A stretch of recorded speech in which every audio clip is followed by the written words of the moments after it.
They said it was impossible, that a nation buried under decades of injustice could never rise again. Yet in the heart of Africa, a leader stood against the weight of history, daring to challenge powers that had silenced millions. His vision wasn't built on wealth or weapons, but on unity, resilience, and the courage to transform despair into strength. But every bold step toward freedom came with dangerous enemies, waiting for the perfect moment to strike. Will his dream for Africa ignite a revolution? Or will it be crushed before the world even notices? In the dusty streets of Ouagadougou, where markets overflow with voices of survival and the sun burns the red earth, a young soldier named Ibrahim Traoré walked a path few dared to imagine. He wasn't born into privilege or power. His story began like countless others in Africa, with struggle, discipline, and a quiet fire to serve his people. Among his peers, he was known for his sharp mind and unshakable resolve, not the kind that sought glory, but the kind that carried a nation's pain in silence. While others dreamed of escaping hardship, Traoré dreamed of breaking it.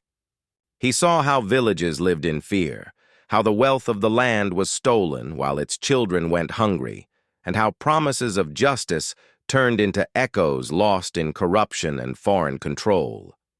To him, leadership was not a title, but a duty, a chance to heal what had been broken for generations.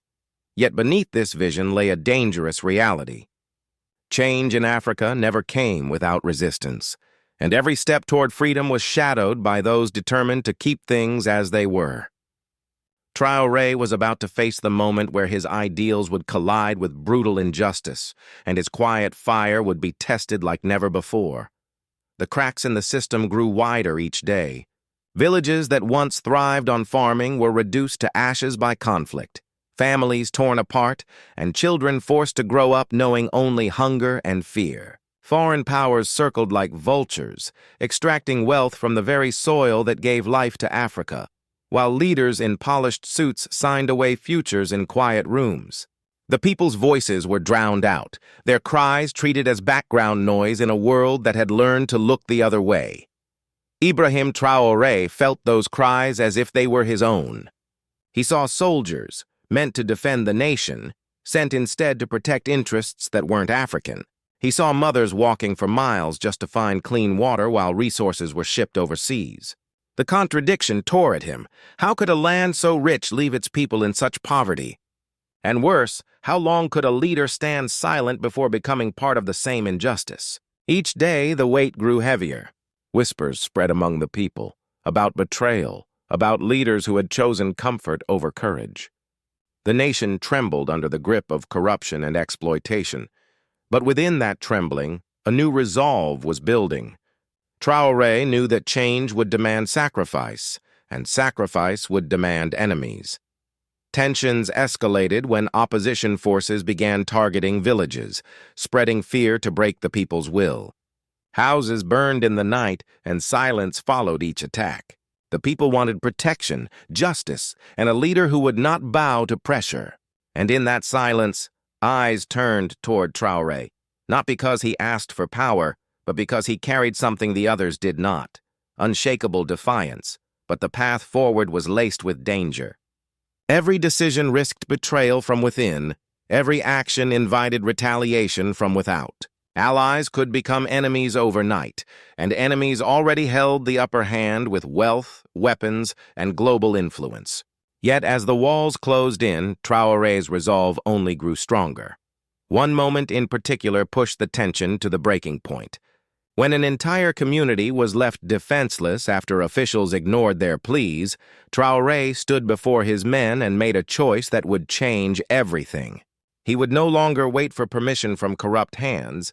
He would act. That act wasn't just a decision. It was a declaration, a spark thrown into dry grass. The consequences were immediate. Those in power branded him a threat. Whispers of rebellion spread through corridors of influence, and enemies prepared to strike harder. But among the people, hope ignited. They saw in him not just a soldier, but a voice refusing to be silenced. And as the struggle deepened, one question lingered like a storm on the horizon. Could a single leader withstand the forces stacked against him? Or would the dream of an African rebirth be crushed before it could truly begin? The breaking point came like a storm no one could ignore. The people had endured too much. Another village set ablaze, another leader turning his back, another promise swallowed by silence. But this time, Ibrahim Traoré would not remain a witness. Standing before his soldiers, his voice carried the weight of centuries of struggle. He declared that enough was enough, that Africa's destiny could not be dictated by outsiders or by leaders who had forgotten their people. The decision sent shockwaves across the nation. In the capital, whispers turned into roars. A young captain was challenging the old order. To some, he was a traitor. To others, a savior. But there was no turning back. Tanks rolled through the streets, barricades rose overnight, and the air vibrated with both fear and anticipation. Every heartbeat felt like the strike of a drum announcing an uncertain future. For Traoré, the moment was more than politics. It was survival. One wrong step could end not just his life, but the fragile hope of millions. He looked into the eyes of his men and saw their fear mirrored back at him, but behind that fear burned something stronger: belief. They were ready to risk everything because he had dared to do what others would not: stand. Then the clash erupted. Orders from the old regime collided with the will of the new.